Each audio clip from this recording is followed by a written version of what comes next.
I'd like to present today some of the experiments I did with bioplastic in Project 5 of Future Focused Textiles. Since I'm passionate about photography, I will also talk a bit about some issues with taking photographs of my samples. Already during MMT, my fascination with delicate, transparent objects was born, as well as my passion for making vessels. The themes of fragility, transparency, and resilience have pursued me since then, triggered by the experience of my own aging, my desire to develop resilience in my personal life, to find beauty in decay, and to become more open and permeable to the world around me. During MMT, I also made my first experiments with bioplastic. This stitched agar-agar sample, which turned into a bizarrely shaped object when dry, intrigued me at the time. Bioplastics, being transparent in their pure forms, appeared to me a perfect material to further explore my themes of fragility and resilience. I tried several types: agar-agar, gelatin, cornstarch, tapioca, also chitosan, which all behave differently. I was surprised how well they take color, but I did not like the plasticky feel of them. So I focused on adding materials to it, like coffee grounds or fibers. With the eggshell sample in the middle, I tried out stitching and was surprised how pleasant and easy that felt without fraying. As I was interested in fragility and transparency, I aimed for thin, delicate samples. I was surprised that even samples I did not expect to be transparent turned out to be so, like this banana peel sample, which acquired a lovely lacy texture when dry. This small bowl made from orange peels developed a warmly glowing translucence. It smells very nicely, and its texture feels much more pleasant to me than the pure bioplastics. This is the first sample I tried to give a 3D shape, which is quite tricky, as one has to get the timing right to take the sample off its support when it is not yet quite dry yet, but stable enough. A further issue is that bioplastic has a will of its own. The stronger, the less glycerol one adds to the mixture. If one does not force it into a particular shape, it tends to curl up, as these samples show. The green one I find quite interesting. Here I've added green pigment to chitosan bioplastic, as well as washing up liquid, which caused the nice little bubbles. This sample does not feel very plasticky. With this sample, I've played with the tension between my intention and the agency of the bioplastic. I put the half-dry bioplastic over a bowl so that gravity gave it a bowl shape, but otherwise I let it take the shape it wanted to take, which resulted in this lovely wonky shape. It is made with eggshells I did not completely grind into a fine powder, so that I got this interesting interplay between transparent and opaque areas. My research into Leah Rothstein got me interested in using bioplastic to give fabrics shape.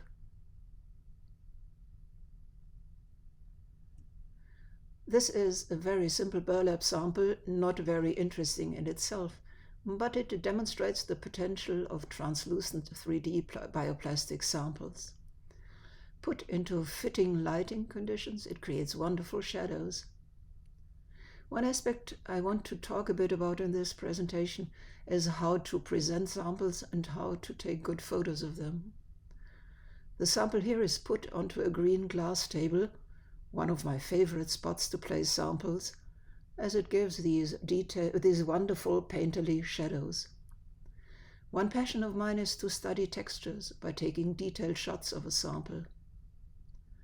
As my tutors know, I never managed to get into drawing, although I made many attempts. I consider my camera as my drawing tool with which I study my samples, experimenting with their placement and lighting and taking detailed shots. The detailed view on the right, by the way, one of my most popular photos on Instagram, shows the intriguing bubbles and fine fibers within the bioplastic. To me, it feels like being underwater. On the left, you see cheesecloth stabilized with indigo-dyed bioplastic. It still feels more like fabric than plastic, but it is stiff enough that it can be worn as a bracelet without a clasp. The fruit net on the other side can be reshaped into many variants. It's still quite flexible, enough to give it different shapes. This is a phenomenon I find quite fascinating. When a piece does not have a fixed shape so that the owner can interact with it, reshape it. Another fabric example is this small vessel I made in a previous unit. It had collapsed in the meantime. A light brush with bioplastic gave it back its shape. Of course, this changes the hand slightly. It becomes a bit stiffer, but it still feels mostly like fabric.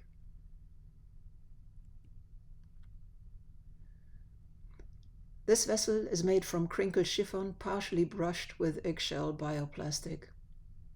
This is another good example to show the effect of lighting. Here it is placed in a neutral setting with a soft amorphous shadow. The next photo is much more interesting in my view. The light from the side makes the vessel glow, highlighting its translucence. The vessel is not completely stable. It very slowly sags over time. The shadows of the trees and the window tell you that this is just a snapshot in time. The shadows will wander. The vessel will change its shape.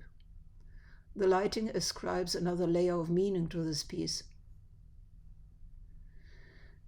By the way, I wanted to show this vessel in my current exhibition.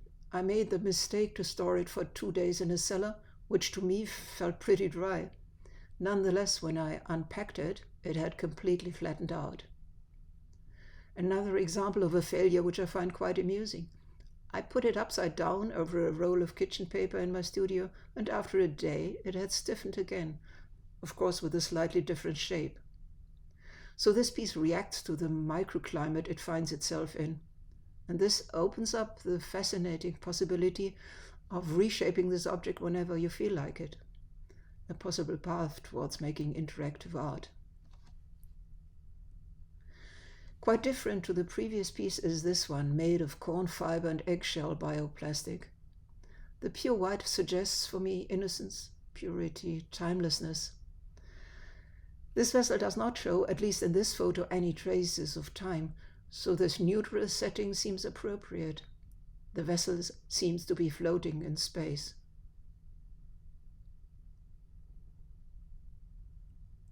But this vessel can also be displayed very differently, giving it a different character.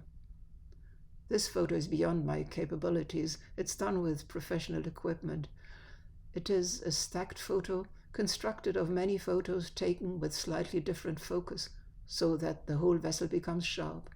Its three-dimensionality becomes much more apparent this way. With all the fine details displayed, it no longer gives this impression of purity. One may wonder here what is more important, the object or its shadow? This photo, again one I could not take myself, highlights the translucence of the vessel. One can see here the subtle effect of the bioplastic gluing the fibers together. The next photo is again one of mine. It shows the marriage of hand-crocheted wire with a simple agar-agar bioplastic, which I did not expect to work. It started out as a flat piece when I poured the bioplastic over it. Then I formed the shape when the bioplastic was almost dry, and I expected the plastic to pop off. Against my expectations, the material just cracked open, but it stuck to the wire. It even reacted with it, acquiring this brownish color, which was a lovely surprise. So it created this intriguing contrast between the shiny new wire and the decayed-looking bioplastic. This particular photo focuses on texture. In the next one, the lacy shadow highlights the airiness and delicacy. And here again a stacked photo where the whole vessel is sharp.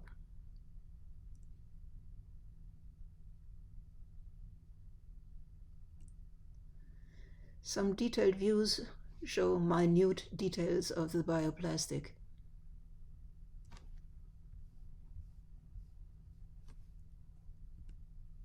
This one makes me wonder why the bioplastic hasn't peeled off by now. I've noticed little change over time. It's now, I think, about 2 months old.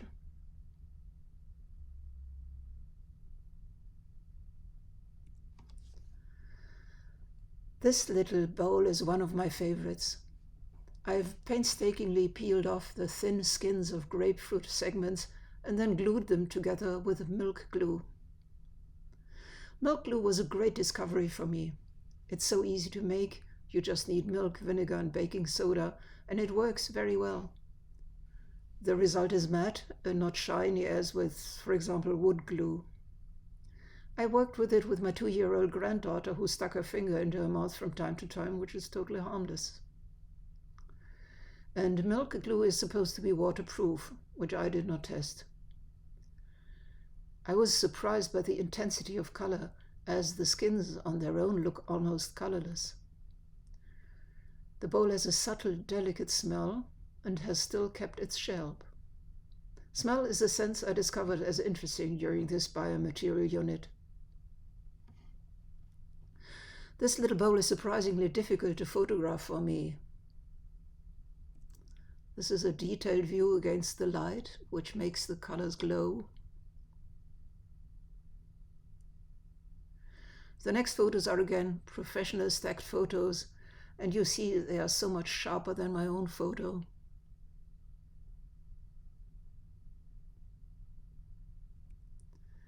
I just love the detailed shots which showcase the delicacy, transparency, and fascinating texture of this tiny bowl. These photos also show how one can play with partial sharpness and blurriness, really drawing one's attention to fine details.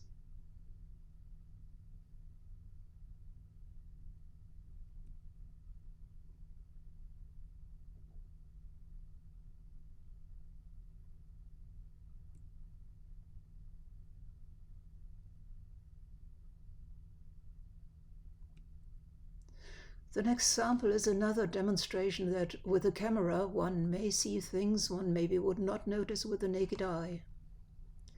Here I have tried to make long spirals with coffee and eggshell plastic, which unfortunately broke into pieces.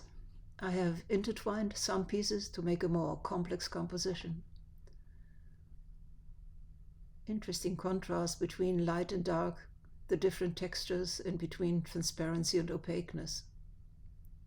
I've been thinking of snakes when making this arrangement. And when I tried to position this sample to get a good shot of shadows, I noticed on the photo that a snake head had appeared on the left. This is an example of an experiment that did not work out as I had hoped for. Nonetheless, it gave rise to an interesting little sculpture, and this has happened quite often to me during my experiments. I aimed mostly for thinner samples, which have the advantage of drying more quickly, thus avoiding the problem of mold that many students report and are frustrated by. But they also carried an increased risk of falling apart, and indeed quite a few samples I could not get whole off the support. But also these alleged failures had creative potential. They can be repurposed into something that possibly is more interesting than the hoped-for result. On the left you see the rests of a delicate coffee bowl that broke into several pieces, which could be turned into a delicate necklace. On the right I've combined several leftover pieces, coffee grounds and orange, into a brooch that Faye would like to wear, as she told me.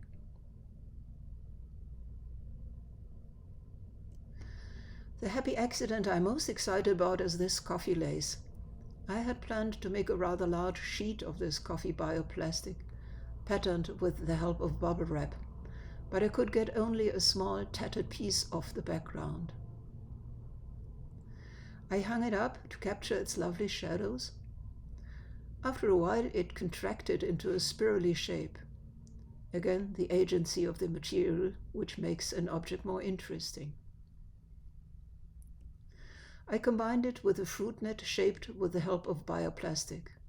This turned into this lovely dancing dragon, coincidentally just at the beginning of the Year of the Dragon.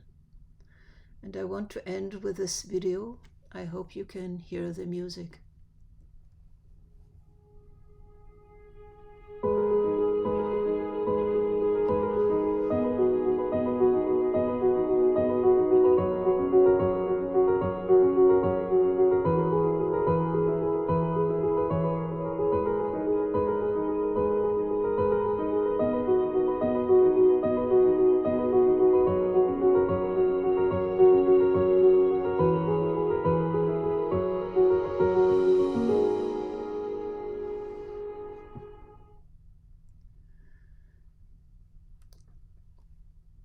This video raises a question I have repeatedly discussed with my tutors. What is the final artwork? Is it the piece I've made, or is it a photo of the object with its shadow? In particular for such an example of ephemeral art, which will certainly decay over time.